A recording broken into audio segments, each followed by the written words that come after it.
to stand together, international law being under attack. And I know this is not necessarily what they may be discussing, but when we think about the umbrella that it all falls under in terms of climate resilience, transnational crime, which was discussed this morning, and the threats that we face as small island developing states, this entire session, and of course it's the first ever, is very important for us here in the Caribbean. Exactly.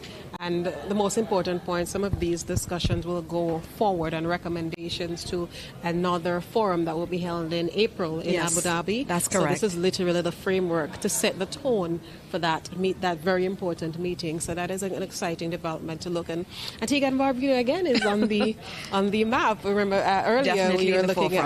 earlier we were talking about the fact that our conference center right here at AUA would have opened the doors for so many different opportunities for Antigua and Barbuda, and that is remarkable. And I know that our Prime Minister, our leaders and so forth, we're just literally the MICE market, the expansion of that.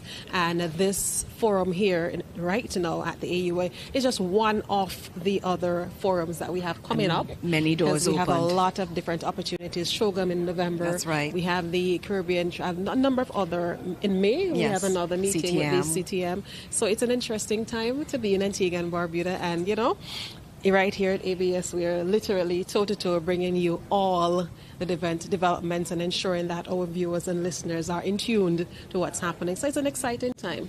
So I'm just going to look away and look across to see what is happening, because we're getting ready for the Youth Forum here at the AUA conference and, of course, the Learning Center. And we mentioned before that we are live here on ABS television and, of course, streaming across our online platforms. Now, what has been very interesting is as television and of course on our online platforms, we're going to come back with the Youth Forum here at the AUA. Thank you.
Particularly the young people who are with us today.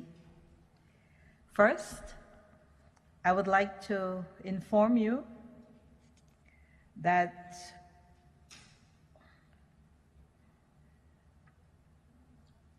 first I want to give you my warmest welcome to the first edition of the Youth Forum, taking place as part of the first Caribbean EU Parliamentary Assembly since the signing of the Samoa Agreement. I am Caroline Trent Sandiford. I'm the President of the Senate of Belize, and together with my colleague, Honorable Darius Johnsky, Member of the European Parliament, we will co-chair this meeting.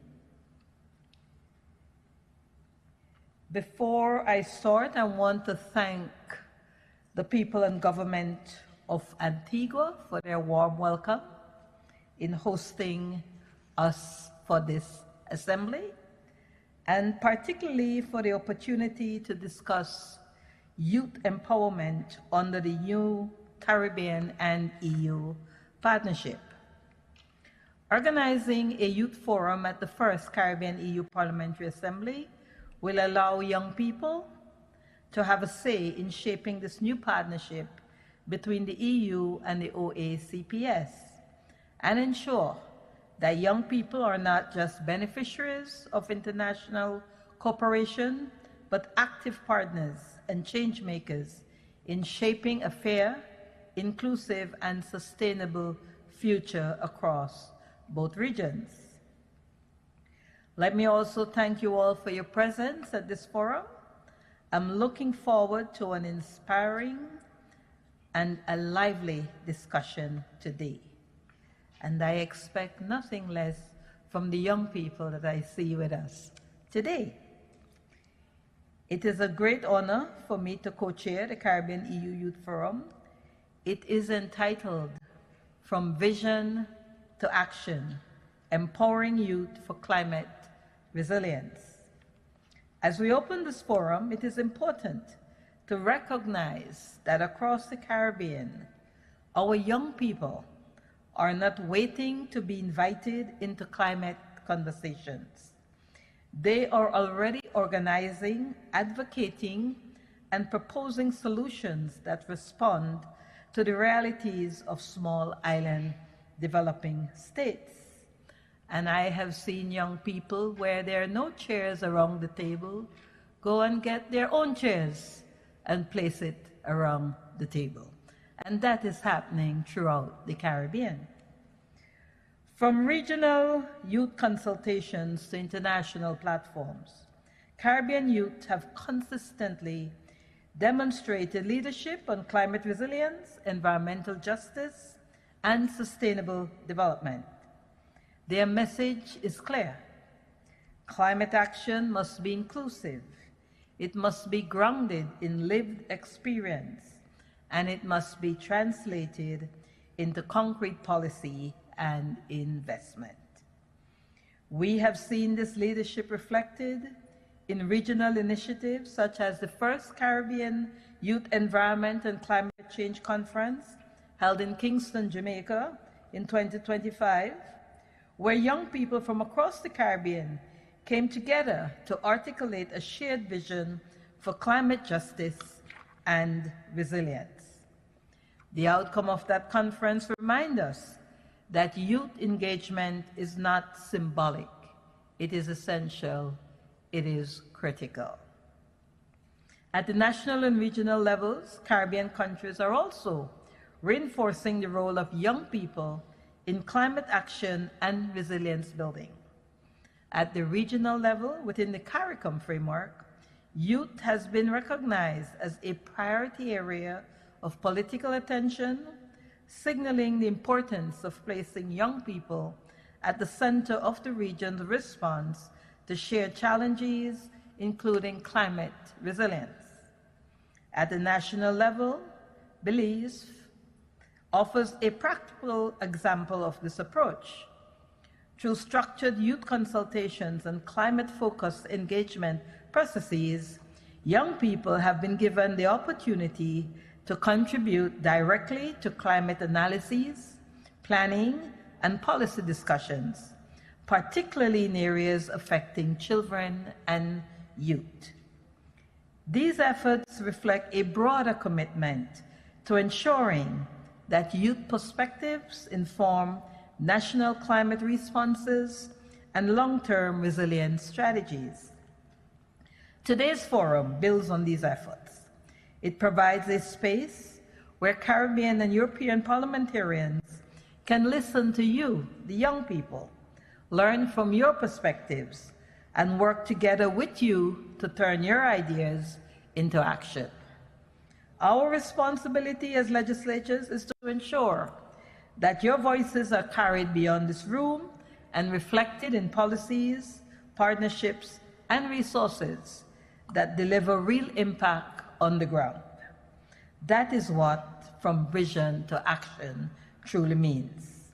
Moving from dialogue to decision-making and from commitment to implementation. Now, allow me to welcome our distinguished guest speakers. We have Ms.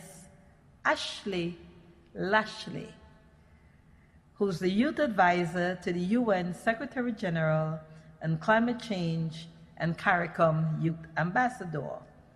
Ms. Ashley will focus on advancing youth resilience by embedding young people in the financing and design of energy resilience, food security systems, and climate mitigation efforts across the Caribbean.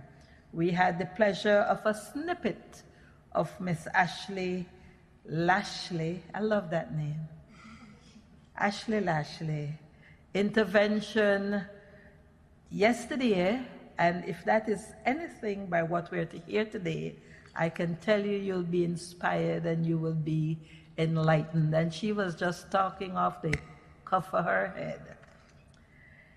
We also have with us Mr. Devon Gardner, who has a PhD, founding partner of the Institute of Innovation and Growth. Mr. Devon Gardner will focus on achieving a just energy transition in an increasingly complex world and offer opportunities for modernizing and digitalizing power systems in small Caribbean economies. Now, our schedule is as follows. We will first have Ms. Ashley as our keynote speaker. Then Mr. Gardner will share with us his ideas and experience. And then we will have a round of questions and answers, and hopefully a very lively and productive and inspiring exchange. And when that time comes, I will simply ask each of you, if you have a question, a comment, an intervention, to just say your name, introduce yourself, and then indicate to which of the speakers you wish your question to be answered.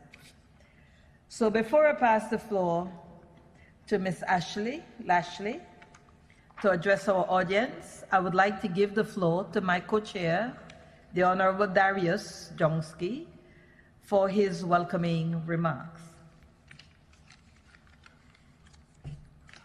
Thank you very much. Okay. Thank you very much.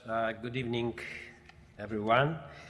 My name is Dariusz Joński. I'm a Polish member of European Parliament and from the group of European People's Party. I'm honored to co-chair this meeting together with my colleague Carlon Trent-Sanifo, President of the Senate of Belize. Before I get to the topic of the meeting, a few words about myself. And I said I'm from Poland. When I graduated University of Technology, it was 23 years ago. In my country, in Poland, it's a huge country because a population of 37 million people. We have a huge debate about joining to European Union. It was 2003. So the situation of economic Poland was not good. The GDP per capita was about 50% of the EU. Unemployment about 20%. Average gross salary about $500, and export was only 60 billion euro. After 22 years to be in European Union, GDP is right now 82% of the EU average. Unemployment is 7 times less. Average gross salary is 4 times more. and inflation is only 3%, and export it's about 350 billion euro. So Poland has absolutely transformed from a really poor economy into one of the fastest growing economy in EU. And fortunately, 23 years ago, people in Poland decided in referendum to join the European Union. And before joining the EU, environment protection in Poland was less developed. Many factories emitted large amounts of pollution, investment in the wastewater treatment plants, renewable energy, and the pollution was limited. After exactly 22 years, the situation has significantly improved.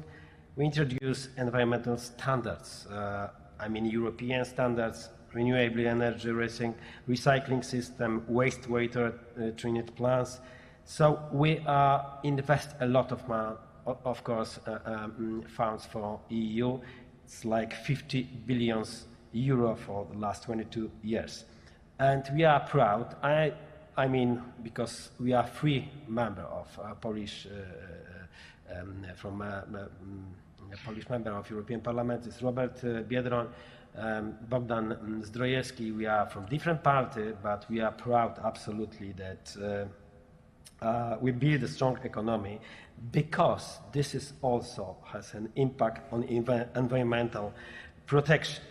So the climate change is the top priority in Caribbean and European countries, and it is even more for young people living in small island developing states where climate change is not an abstract idea, as we know. So it is rising seas swallowing coastlines, coral reefs dying, and communities losing homes and livelihood. So my first message is to thank you for showing leadership. Thank you for not only serving your own people, but all the people of the world by calling for improvement, change, and awareness of climate change. One of the most important outcomes of the first Caribbean Youth Environment and Climate Change Conference, the Caribbean Youth Declaration on Environment and Climate Justice, outlines urgent action for climate resilience, focusing on climate justice, human rights, ocean protection, renewable energy and waste management, youth engagement, adoption, and demands mindful youth inclusion for equitable climate solution in vulnerable small island developing state. The European Union is also highly committed to empowering youth and fostering their active participation in policy making and sustainable development.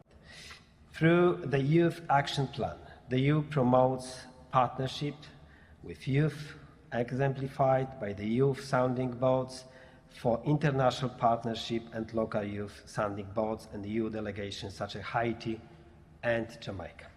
This initiative strengthens cooperation between the Caribbean and Europe, as emphasized in the Civil Society Declaration presented to the heads of state in the recent CILIC EU Summit 2025 and the EU Latin America and Caribbean Forum 2023, which highlight the importance of addressing youth to address global challenges like climate resilience and social justice. As parliamentarians, it is our responsibility to bring your voice to the political debates and to raise youth concerns. We want to make the Caribbean EU partnership more responsive and inclusive, and we want to create solutions within a legislative context. In my belief that the new Caribbean EU partnerships offers a unique platform for European and Caribbean lawmakers to meet and set the tone for future cooperation and joint action, enabling us to respond more effectively to realities on the ground. As a first concrete action, I would like to announce that the outcome of our discussions will be reflected in a draft proposal for recommendation to be addressed to the Caribbean EU Council of Ministers, calling for youth to be more incorporated in Caribbean development through structures and well-researched action, and for youth development to be embedded as a core pillar of regional integration and progress. So, it is now time to give the floor to our keynote speaker, Ms. Ashley Lashley. Yeah, please, floor is to Ms. Ashley Lashley, just for 15 minutes.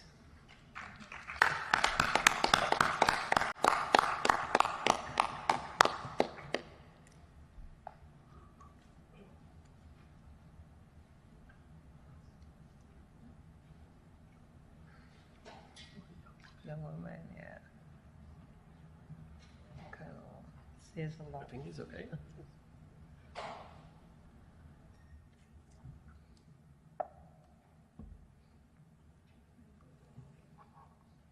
Groups that have young. Wait a second.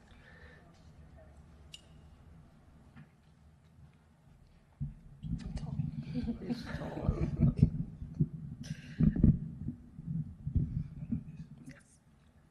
Thank you, Mr. President, honorable members, distinguished guests, colleagues, friends, my fellow young leaders. I want to start by being frank, right? Right now in the Caribbean, many people are struggling, and that's a reality. Food prices are high, gas prices are high, fuel prices are high, and electricity bills are too high. And for many families, salaries are not keeping up. And I want you to really understand and recognize that when you live in a small island state that imports most of its fuel and a large proportion of its food, every global shock, every conflict, and every supply chain disruption, every spike in oil prices lands directly on your kitchen table.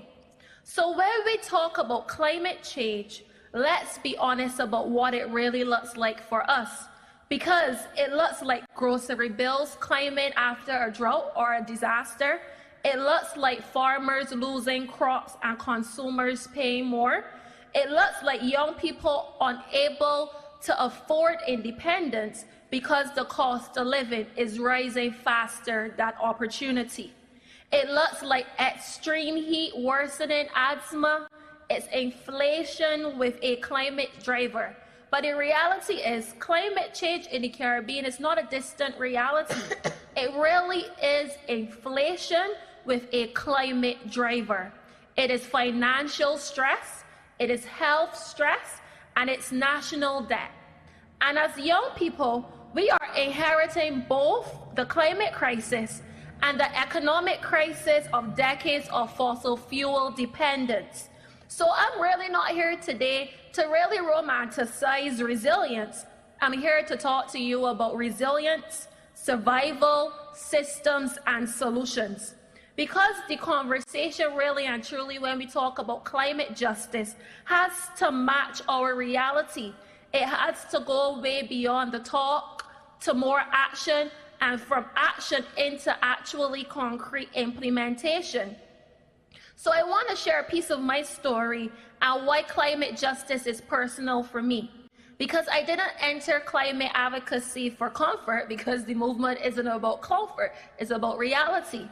And we continue to grow up in a region where hurricanes continue to close schools or disasters, where communities have to rebuild and rebuild and rebuild again, and where heat feels heavier and heavier each year.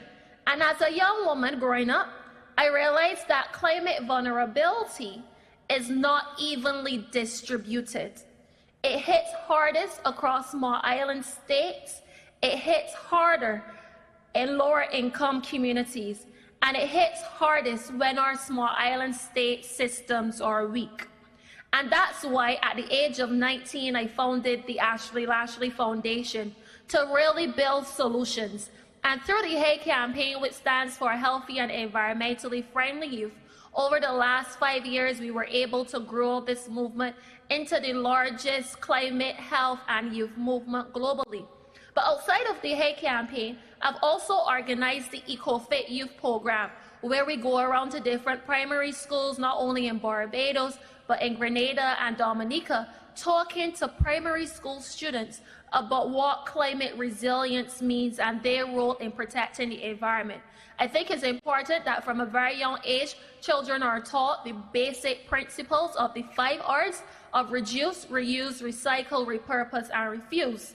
But outside of that, I also, in my role as CARICOM Youth Ambassador last year, would have implemented the Growing Tomorrow's Harvest project, where we train young people in climate-smart agriculture to reduce food import dependency.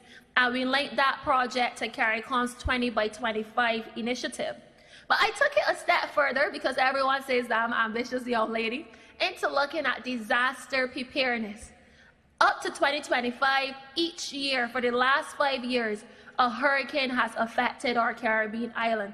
So I get sick of the notion of everyone always saying that our young people are the future, but very limited systems are put in place to ensure our young people are equipped enough to withstand any extreme weather event.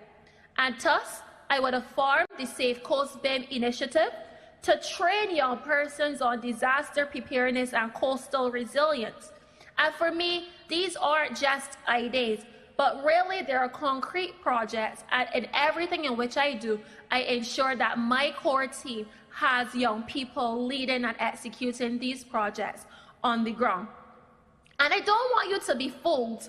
The reality is that overshoot of 1.5 degrees Celsius is increasingly unavoidable. And I've heard this sitting many times, countlessly in meetings with the United Nations climate team.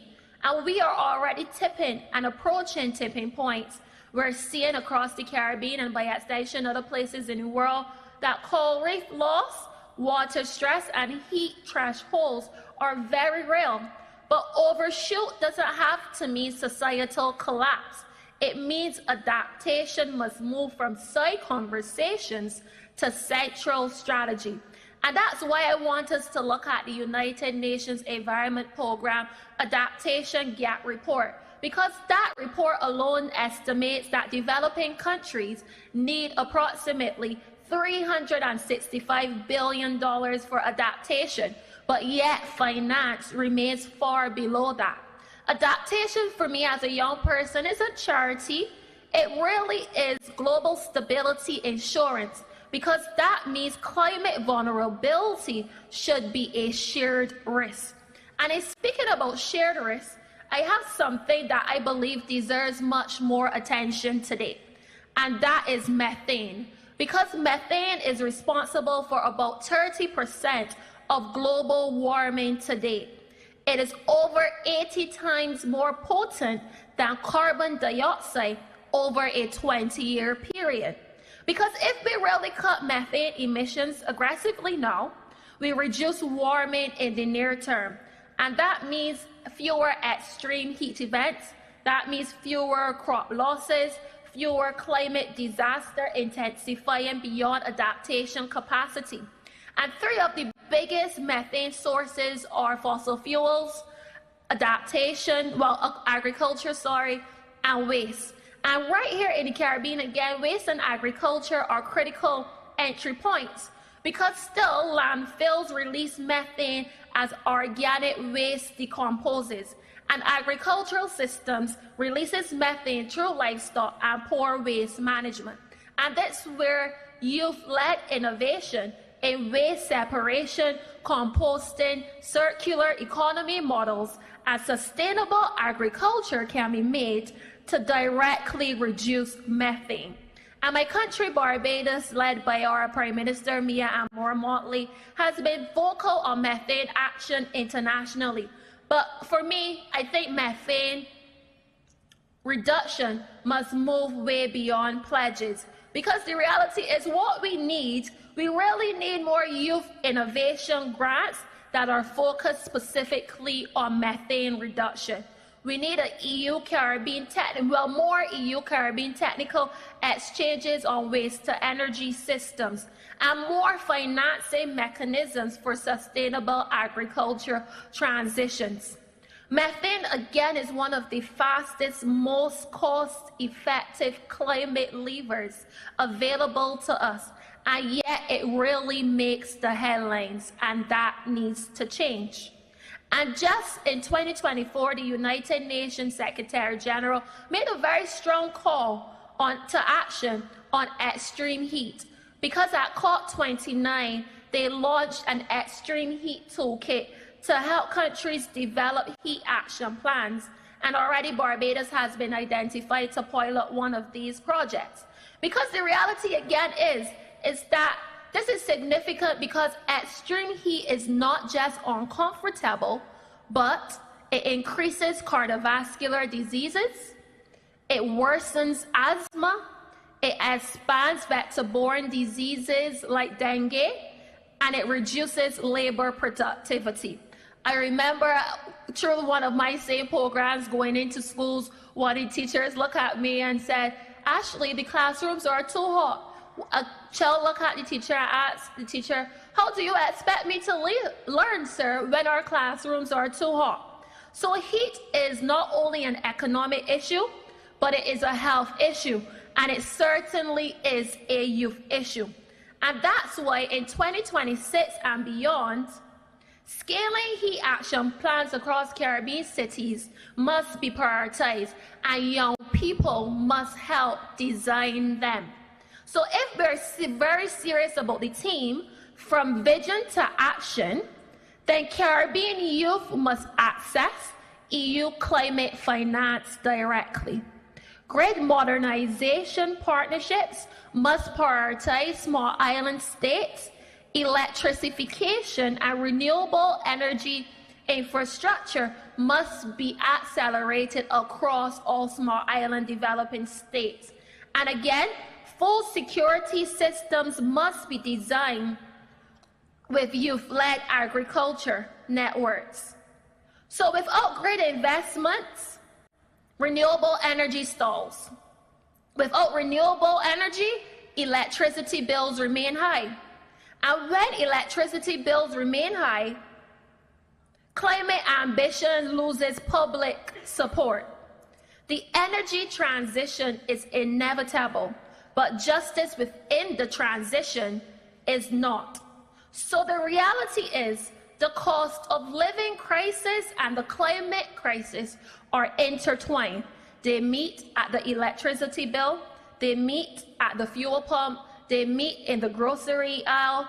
And if climate policy does not reduce vulnerability and lower systemic costs, it will not hold. So my focus as a young person and as one of the youth advisors to the UN Secretary General on climate change is clear: to embed young people in the financing and design of energy resilient systems, full security systems, methane reduction strategies, climate mitigation pathways. And again, the United Nations Secretary General has said, despite the current geopolitical climate that we're in, that climate remains his top priority. But still, he's increasingly becoming a lonely voice on this topic. So acceleration is required, acceleration of methane, acceleration of fossil fuel phase down, acceleration on grid investment, and acceleration on adaptation finance, and acceleration on youth inclusion. So finally, I stand here not just as a youth advisor, not just as a foundation director, but as a young Caribbean woman who refuses to accept vulnerability as destiny. We are not the generation of despair, but rather we are the generation of implementation. And the time to act together is now. And that's why I strongly believe in my motto of letting no obstacle be greater than the cause. Thank you.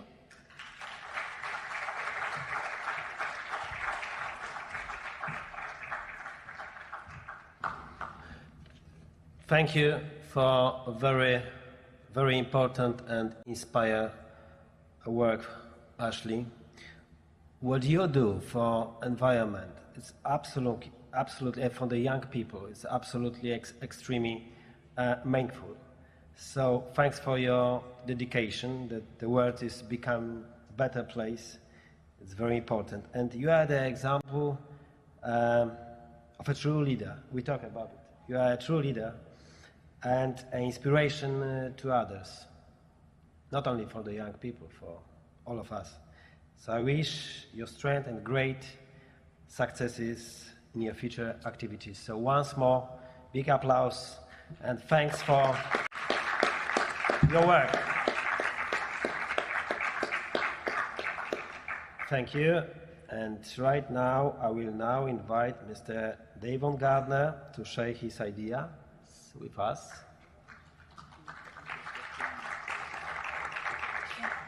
Mr. Davon Gardner, for 10 minutes. It's okay?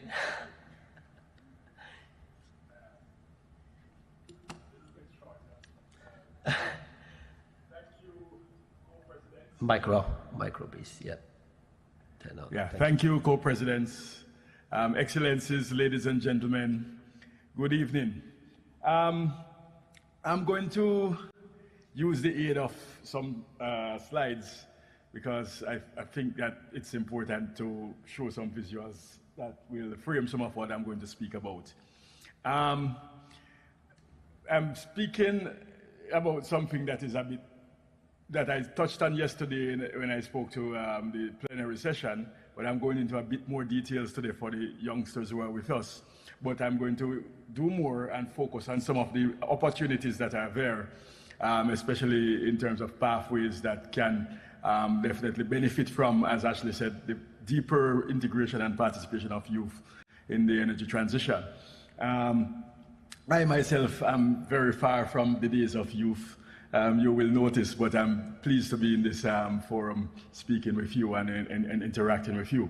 So if we go to the first slide, what you see is a typical power grid with generators that feeds into transmission systems that then goes to the distribution system and then goes to end users.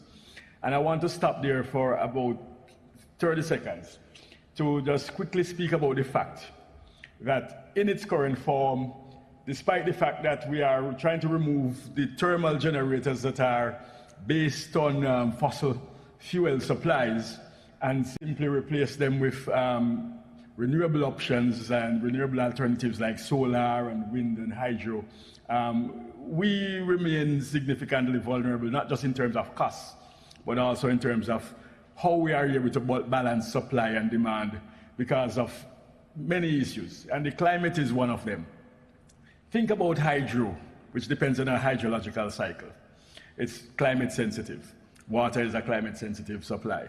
Think about the kind of heat waves that Ashley spoke about and what that does to solar production and what that does to the demand side, even in air conditioning demand and air conditioning efficiency and refrigeration demand and refrigeration efficiency. And you think about even what the impact of heat is on the transmission lines and the distribution lines, and on some of the thermal efficiencies in the plants, in the power plants. And we start to realize that, it's not just about how it is that we will replace and mitigate, the shift away from fossils to renewables, but also how we adapt the system to make the system much more predictable in how it will perform and behave. That's also something that's important for us to understand, is that the floods and the hurricanes are destroying transmission systems and substations. Many substations have already been suffered from flooding in many countries. Many transmission and distribution lines you would have seen in Jamaica in particular, in the most recent case, would have been affected. And of course, we saw some pictures, some of us yesterday, regarding solar panels that were destroyed. And I've spoken to some of the slower onset issues. So everything from sea level rise to the change in weather patterns to excess heat, all of those things are really impacting the way in which our legacy system will function.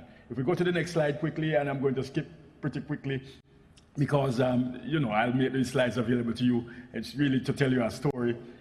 We are trying in this instance to figure out how to include some of these issues in the long-range planning that is necessary for planning the electricity system of the future.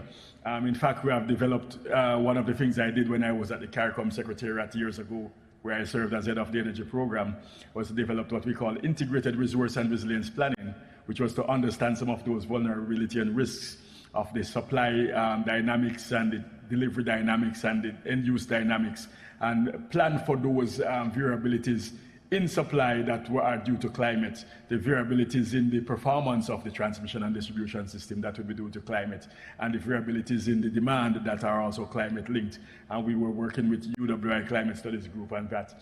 If we go to the next slide, we see therefore that there is two prongs. We tend to focus on one prong of the climate resilience within the energy system.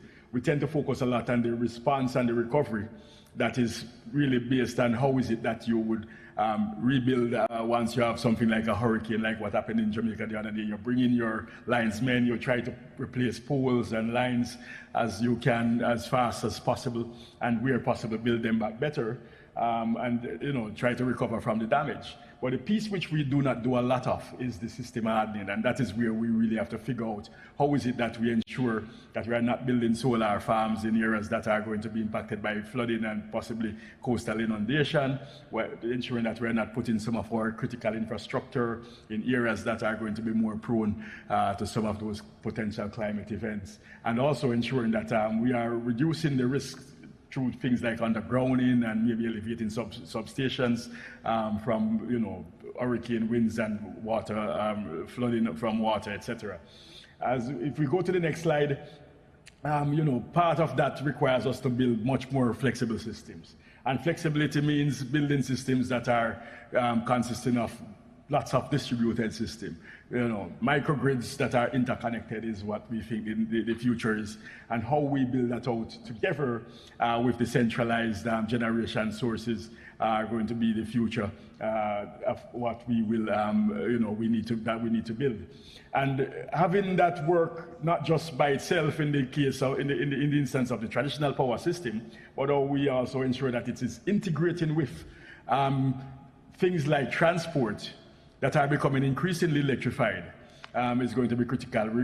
One of the things of the future which we do not speak about is the whole principle of electrifying everything. The fastest way to decarbonization is to electrify as many of the end-use services as we currently have. And why is that the case? It's easier to produce renewable energy than it is to produce renewable fuels. Renewable electricity than it is to produce renewable fuels. And so if we are producing renewable electricity and we are tying many of our end-use services, including transport and heating, into the renewable grid, then we are moving faster to decarbonize and to green those end uses compared to if we are trying to find green fuels. Green fuel solutions, of course, do have a place, but we believe that one of the fastest ways to decarbonization is through electrification of everything, including transport, including heating services. Things like cooking, for instance. We get rid of more propane if we start to electrify cooking and, of course, provide those cooking sources, the energy for cooking from a green grid. Naturally, cost is going to matter because you can't electrify everything if it is that the cost of electricity is something that's prohibitive. If we go to the next slide, for the electrification of everything and the shifting paradigm of the grid to happen in a way that is going to make sense and that is going to be effective in how it works, then it means we have to become smarter in how the grid is configured. Digitalizing everything. We electrify, but we have to electrify in a digital way.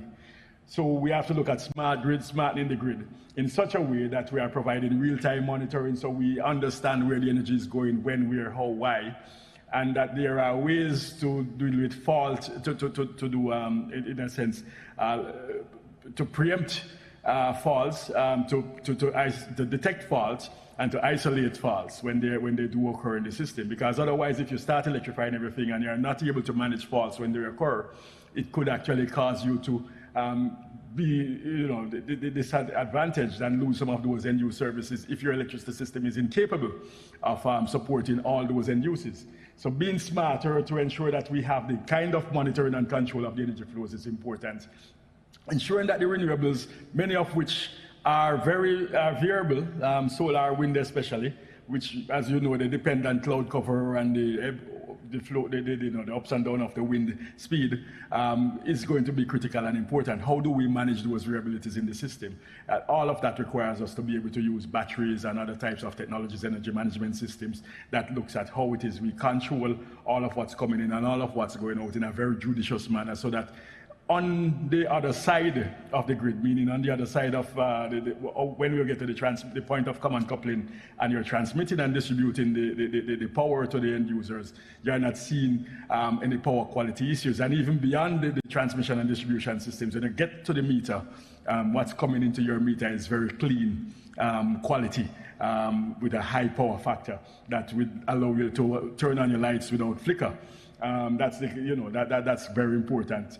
You would have seen there some of the conversations around distributed energy and distributed solar. We're looking at community level as well as building level solutions, and to figure out how all of that works. What we do not speak about a lot is energy management. We tend to speak about energy efficiency, we tend to speak about renewable energy, but we do not speak a lot about energy management.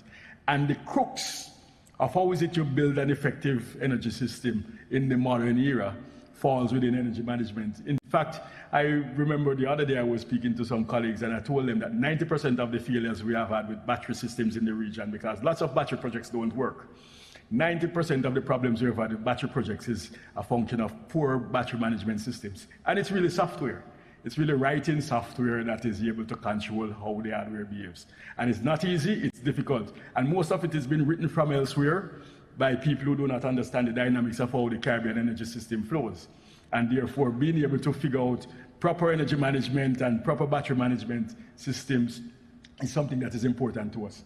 And being able to build that around an Internet of Things, where houses are talking to the distribution system, all the way down to the feeders, to the distribution feeders, and where the distribution system is talking to the transmission system and the transmission system is talking back.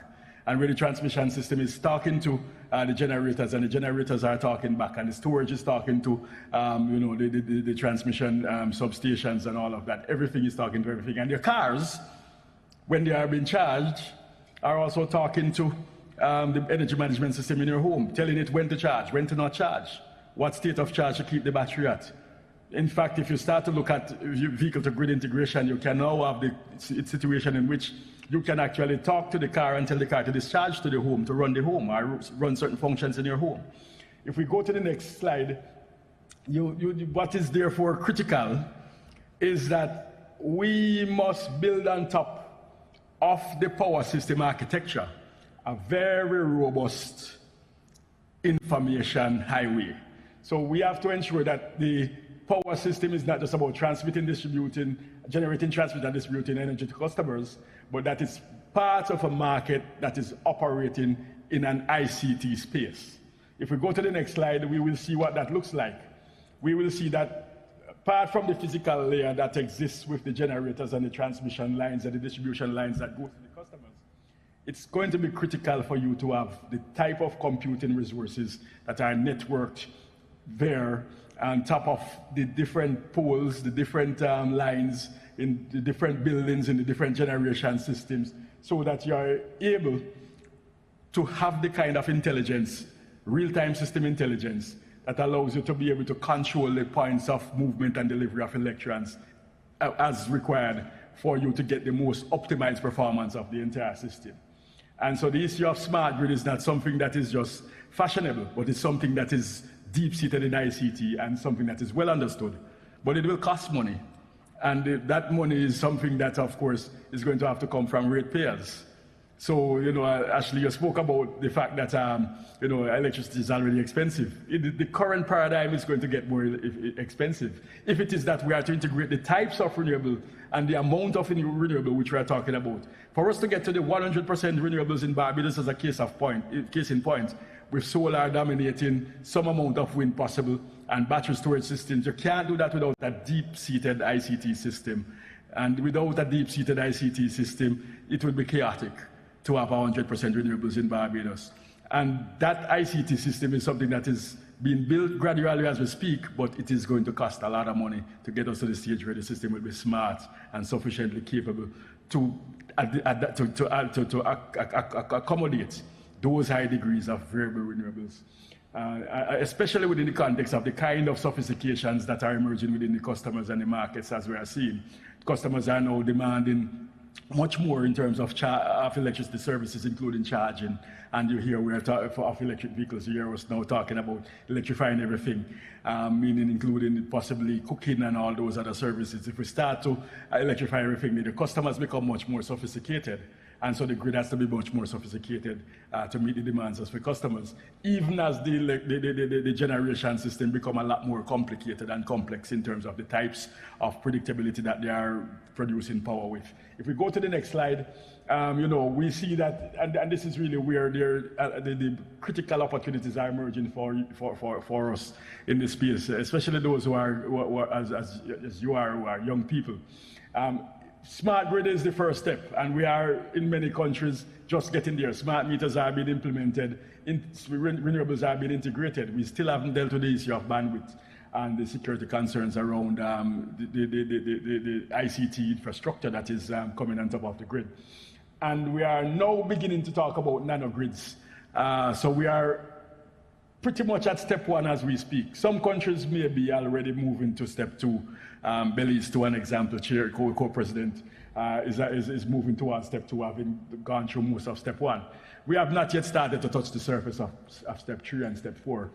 And, these are opportunities that abound where, your creative geniuses and minds will allow us to build the kind of system that is going to allow for the ICT infrastructure to be able to talk to the markets in a much more real time and in a much more effective and efficient way. And if we go to the next slide, critically too is that coupling, that piece related to coupling. How do we couple all of that to the production of things like electromolecules, as we speak of? Things like, we speak about green hydrogen, and our friends from Barbados are doing a project on green hydrogen there, green hydrogen production. So how do we couple all of this electrification to the production of green hydrogen, green ammonia, green methanol, so that we are able to not just electrify everything, but we are able to electrify the production of molecules that will replace, if you want to call it, a lot of the fossil fuels and a lot of the petrochemicals that we are currently using. And we are using electrochemicals and electromolecules to replace those. So we are looking at moving away from some of those fossil-based, petrol-based chemicals that we use in things like fertilizer production through green ammonia, looking at how we use fuels for shipping and trucking that are produced from renewable electricity. And this is part of the future. And that coupling piece is going to be critical for that. I already spoke about electric vehicles in that sense, but the production of electromolecules will provide the Caribbean with the basis through which many countries can do like what Trinidad and Tobago did with fossil fuels, which is to produce the kind of Point Lisa's type environment for economic development, but based on clean energy development rather than fossil-based development. If we go to the next slide, and I'm wrapping up now, these are the fundamentals. Energy is not simply about economics, as Ashley has pointed out. Economics is important, but it's critical to the sustainable development pathway of the region, and it's critical to building economic resilience. It's the only way we can move away from what I refer to as the climate-sensitive sectors on which we depend for our GDP. Fisheries, you saw what happened with the hurricane. Every time there's a hurricane, fish prices go through the roof. Tourism, we see what happens with hurricanes too.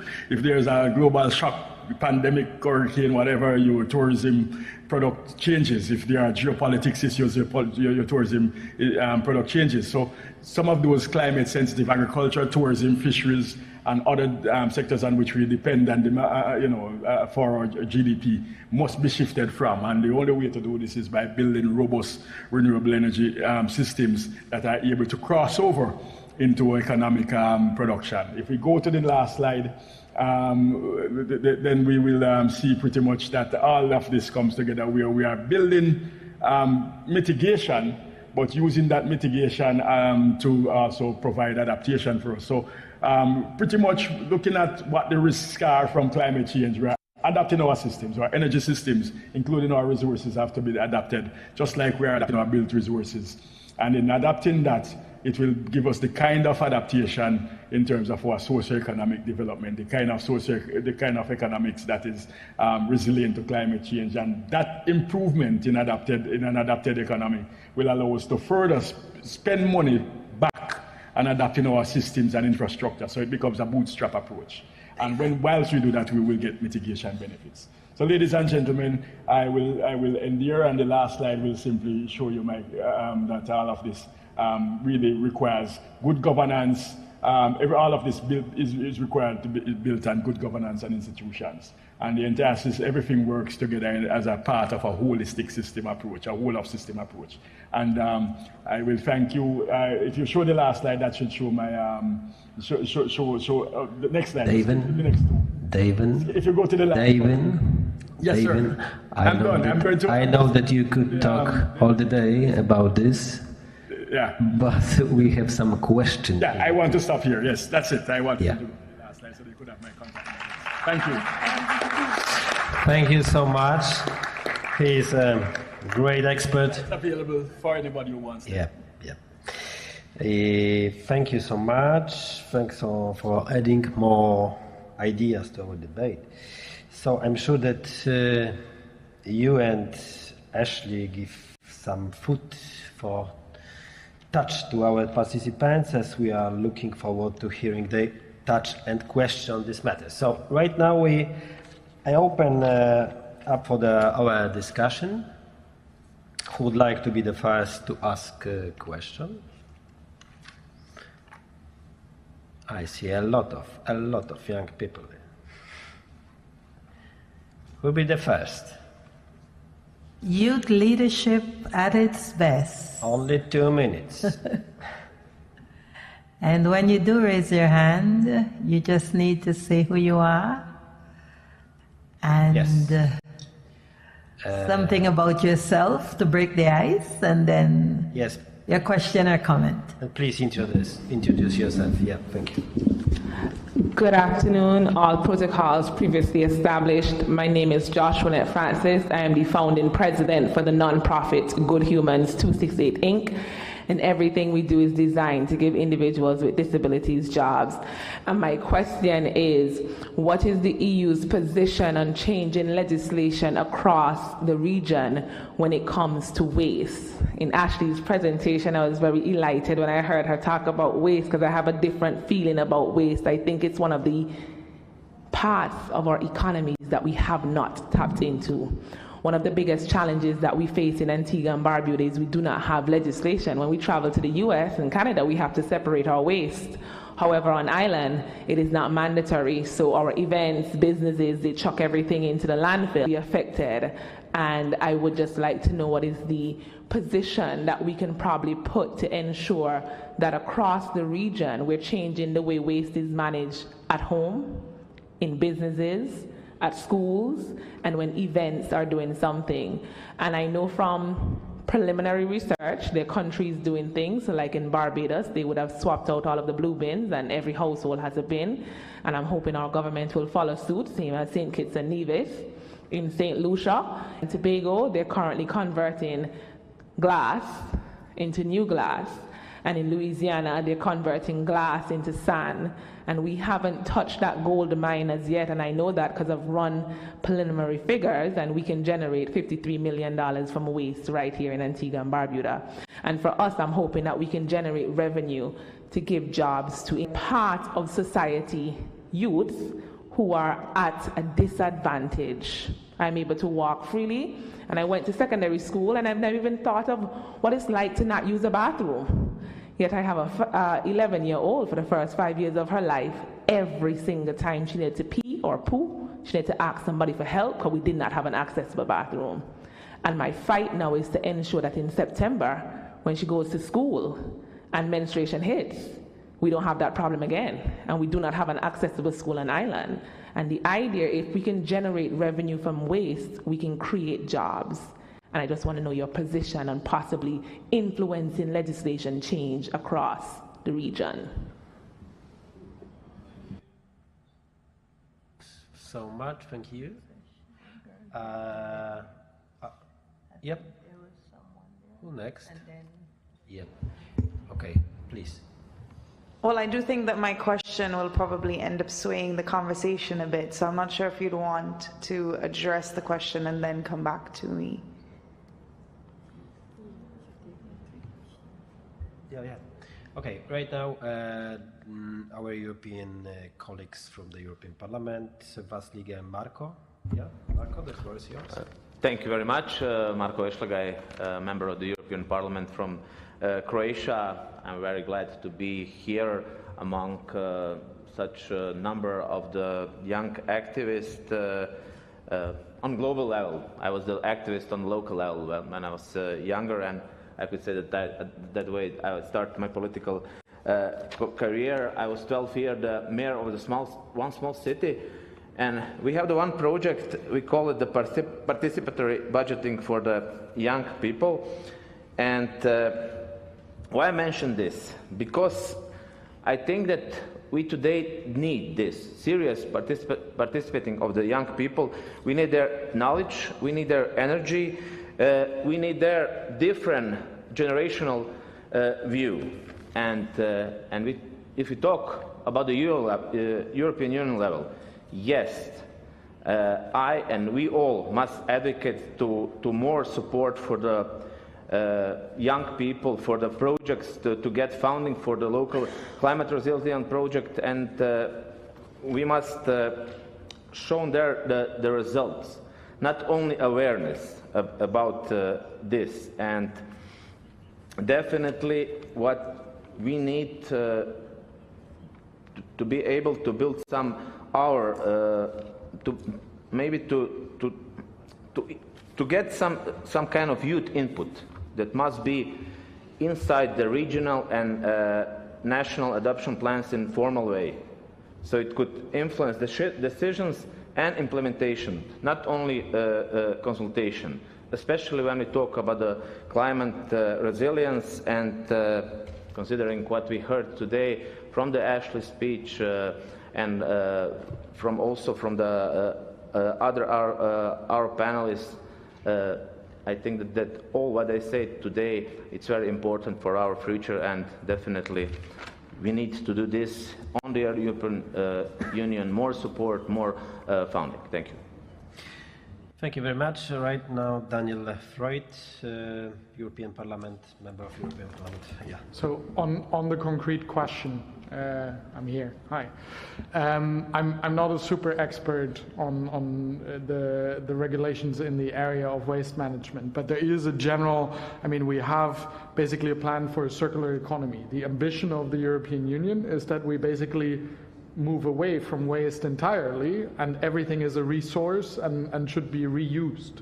Anything that we can recycle, refurbish, reuse is better than taking new resources or whatever from our environment, right? And then it's about breaking that down into the different areas. In EU countries, you have different bins, obviously, for bio-waste, for plastic, for paper, for glass, and electronics, and so on. There is, for specific products, very clear regulations. So, for example, 2 years ago, we adopted rules on batteries, be it in your mobile phone, be it for electric vehicles, and so on. So there is now a very clear, for now, we're still producing more and more batteries. We want electric vehicles, so we still take resources. But there's a clear ambition that those batteries that go out of service, well, first of all, that we use them as long as we can, and the battery, for example, that is no longer fit to serve in a car can then still be a stationary use for solar power on the roof, and you have it, then it doesn't matter how much of the exact percentage of the battery you use, and if it isn't fit for that purpose anymore, then it shall be recycled and a new battery produced from the same resources. And that's pretty much for everything. I think one of the big issues that we have looked at in the Union is obviously plastics.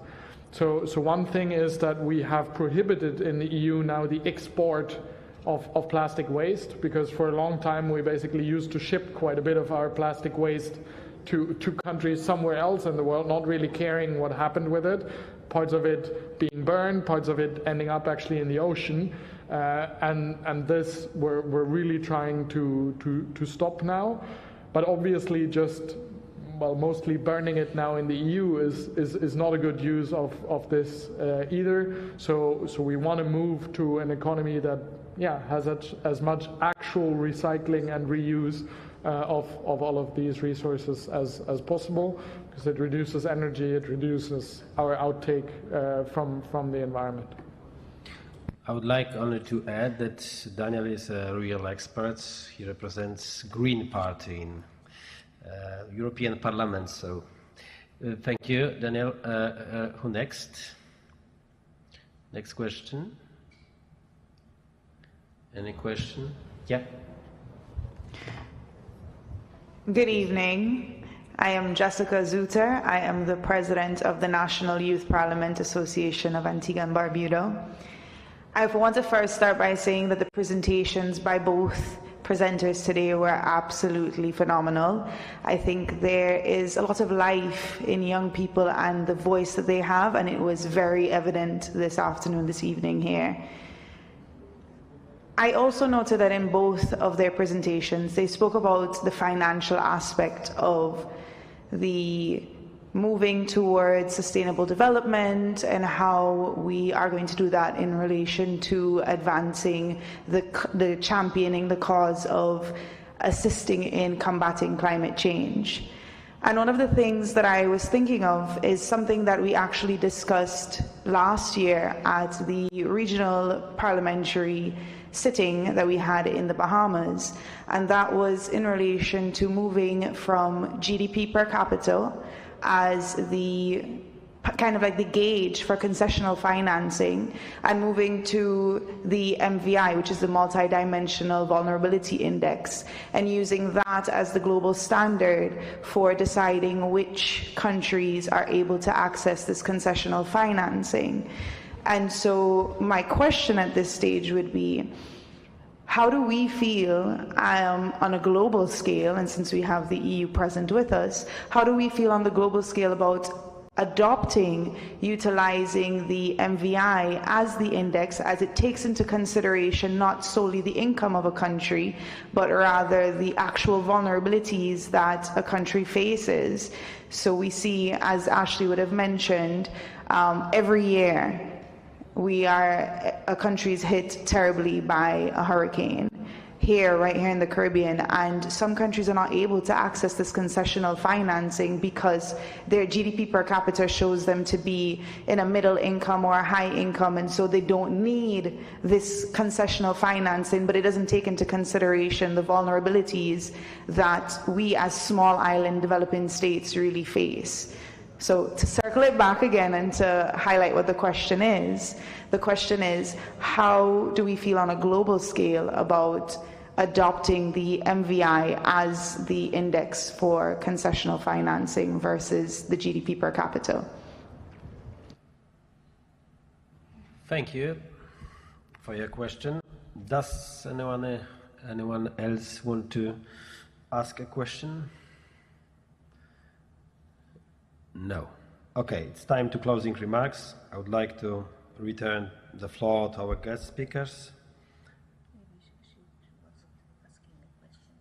Yeah? Yes, please. Hi, my name is Samantha Wallace. I am a member of the National Youth Parliament Association of Antigua and Barbuda, and my question is posed to Ms. Lashley. You mentioned earlier about methane emissions. My question is, do you believe that reducing methane emissions should be prioritized over carbon dioxide emissions for a short-term solution to global warming?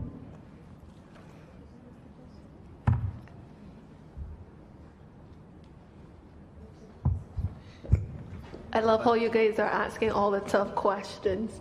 But I think that is like a two-pronged approach, to be honest. Fossil fuel emissions reduction is important, But because of the high complexity behind methane reduction, I believe that a multi-sectorial approach is needed to really reduce the emissions that we require. That relationship between government, that relationship between the private sector, and that relationship between civil society organizations. So the only real reduction that we would see is if countries foresee it as a major problem. We saw globally that the United States of America pulled out of the Paris Agreement. That was a major driver to what climate policy represents globally, but there are other countries that are working on the reduction of fossil fuel emissions. But I really believe that in order for us to see the major cuts that are required to methane, it really requires that multi-sectorial approach, everyone working together as one. So I hope that answers your question, but I don't foresee it in the short term that fossil fuel emissions, I think you were asking if fossil fuel emissions would reduce faster than methane. I think that it is a two-pronged approach, because as we see in research, it states that in order to start, the methane reductions would take approximately 20 years. And that's compared to fossil fuel emissions globally that takes more than 20 years. So in the short term, methane is the fastest approach. But again, we do need to reduce methane emissions, and we do need to reduce fossil fuel emissions as a whole. Thank you. Thank you, Ashley. And Daniel Freud told me that he'll try to answer for the question. Daniel, the floor is yours. Try. So, I mean, thanks first of all for that very pertinent question. It is clearly, I mean, in the current global situation, particularly small island states, you know, are in a tough spot. I don't want to use, language that I shouldn't be using as a member of parliament, but you're basically getting the short end of the stick. You know, you're the first to disappear in a way with rising sea levels and the effects of climate change.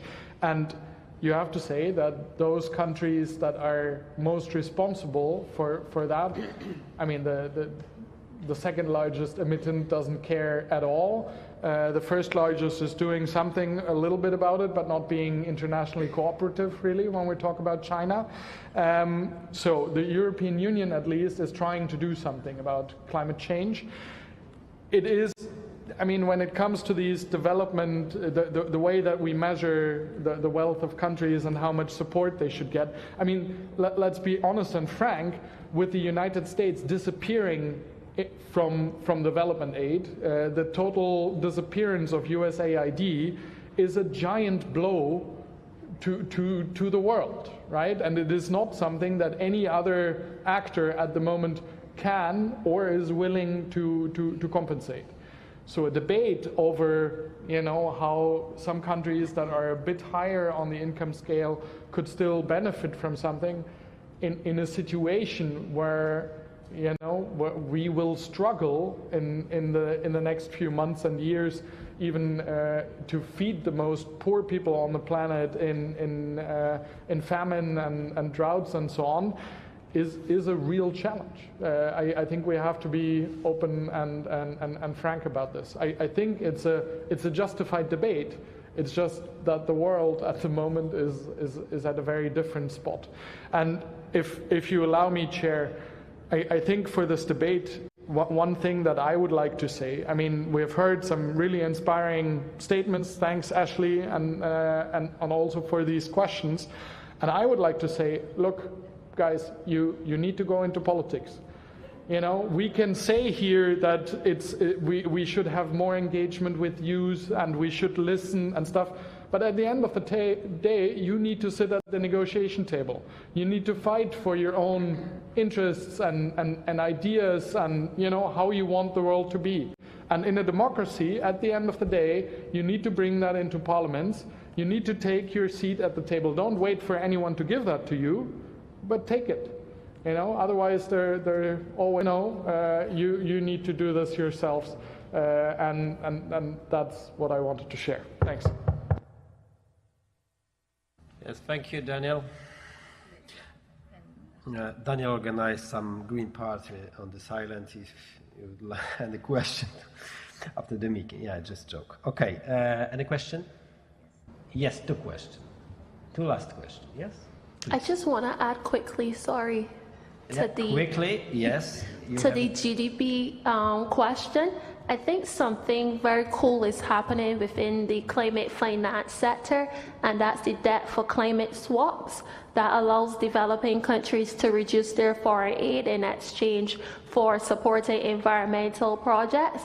And I remember, I think it was a few years ago, we would have seen even in Barbados, we had a blue bond deal.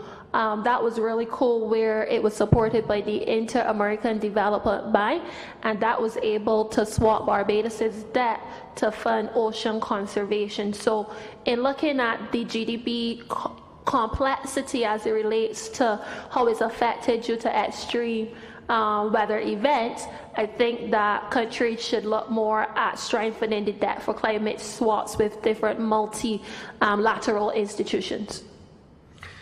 Thank you. We have two last questions, please. On the third row, maybe, please. Samantha Wallace, National Youth Parliament Association of Antigua and Barbuda. My question is for Mr. Gardiner. You spoke about the ICT system earlier.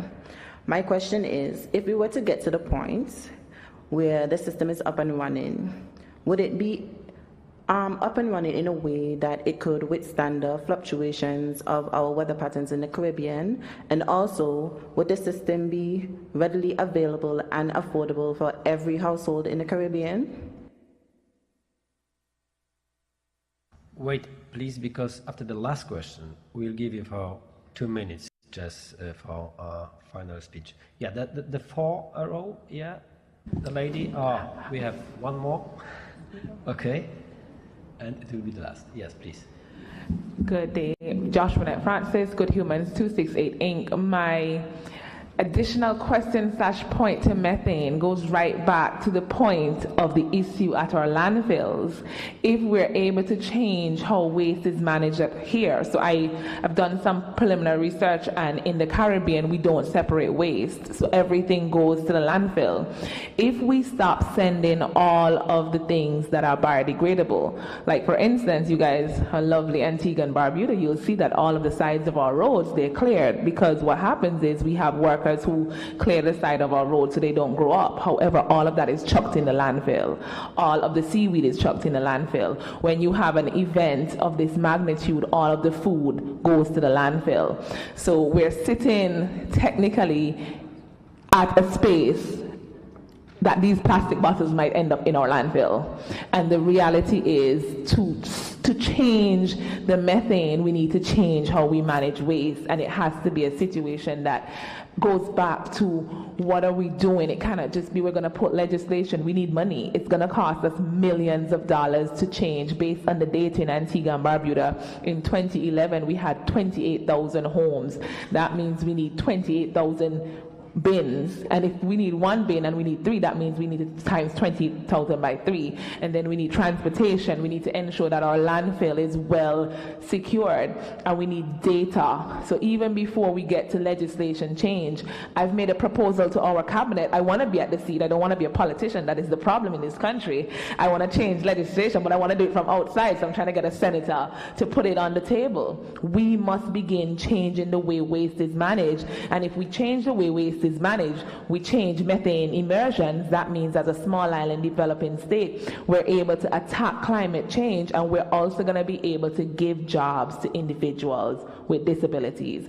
Because while they cannot do certain parts, so I wouldn't give someone a job to be the one to pick up all of the garbage. They can be there for the accounting, the human resource, and the marketing part. And I really think even the methane question, 90% of the problems we have is because we're not managing waste properly. The hotels that you're staying at, I'm not asking you, I'm telling you, every food that you eat that is going to the landfill. That means that it's going to produce methane. So you are also not necessarily a part of the problem, but when we travel, we're a part of the problem, because what we consume is going straight to that landfill. It's going to create methane. And it's something that we don't see, but it's really affecting thousands of individuals. And if we were to just ask, when you go back to your hotel, ask them, what's happening to the food scraps? What's happening to the chicken bone? What happened to this banana peel? And I'm 90% sure that majority of the hotels on this island, there's no plan because there's no legislation to ensure that they manage waste properly. Thank you. Right now is the last question. Yes, please. Hello everyone, my name is Kiara Kwenga and I'm a student from the Christ King High School located right here in Antigua and Barbuda. My question is directly directed towards Miss Ashley. If my memory serves me correctly, she stated that climate vulnerability is a risk that should be shared or should be a shared risk. Now, climate vulnerability to me is how likely a place or group of persons is harmed by the climate change and how they cope with it. Now, my question is, what advice or tactics would you give to persons who think that they're not in positions of authority, or maybe persons who are hailing from destitute backgrounds? What advice would you give to them that their input is necessary and that they can really make a change in climate resilience? Thank you. It was the last question. Now it's time to closing remarks. I would like to return the floor to our guest speakers for any final remarks for your side. Mr. Ashley, you have the floor for only 2 minutes. Ashley, the first. You will be the second. Oh, sorry. Please, yeah. Well, to start, based on the conversation today, I think one thing is clear, that many of the young persons that we heard the interventions from today do have ideas, and there must be a greater level of investment in think tanks. Because once you couple young people together to discuss the solutions to the problems in which we're facing, we could see a greater societal change. But even on the topic of waste separation, currently the Caribbean and the whole world is facing another crisis, and that's antimicrobial resistance as well. And that's also intertwined into the disposal of waste and medication and antibiotics. And I'm actually focusing on pharmaceutical waste management for my dissertation for school, so I found that it was a very interesting topic as well. And seeing again, looking at policy, how we aren't even separating the medications, or how we're also disposing of them by just flushing them, the antibiotics down the toilet, and that in itself has an impact on our overall water supply, and it trickles down into our animals as well.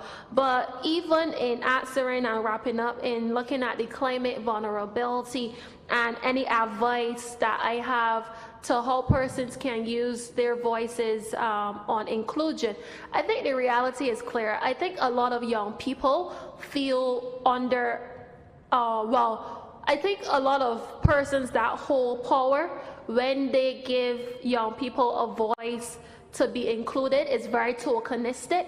And I think that that's where youth movements come into play, and strengthening the capacity of youth movements to really allow young people to take the lead and take the mantle. I think too that the reality is that I still find today that a lot of young persons are holding back their opinions when it comes to speaking out on certain environmental, social issues. And I think that I always go back to saying that when it comes to climate change, the climate movement, I believe that many small island developing states should still seek what I call environmental reparations. And we could only do this if together as young people, we continue to speak out on issues that we believe matters most. And then the climate crisis for me is so complex because what we see is that capitalism is still trumping environmentalism. And that's a major issue for me as a young person that I think a lot of governments need to find a balance on. So when it comes to allowing young persons from different impoverished backgrounds, that goes back to having access to information and a willingness to participate in forums like this, or creating our own forums to really present ideas to policymakers. And to me, policymakers aren't just persons in government, but policymakers and rather policy changers also comes back to persons within the private sector, because investments into youth projects shouldn't be totally dependent on government or governmental institutions, but really how the private sector could play a major role and other civil society organizations as well. So in summary, I believe that a greater unity on climate action from us as young people from within the Caribbean is needed. It's too isolated, and oftentimes we're still speaking not together as one. And I think like bodies like AOSIS and other climate institutions really play a role at strengthening the institutional capacity of youth-led movements in the Caribbean. Thank you. Thank you, Ashley. Now it's time to Dave on 2 minutes, please. Yeah. Thank you, President. To answer the question that was asked about digitalization, it's very complex because it's not a straightforward single bullet that is required, but really different parts of a holistic solution.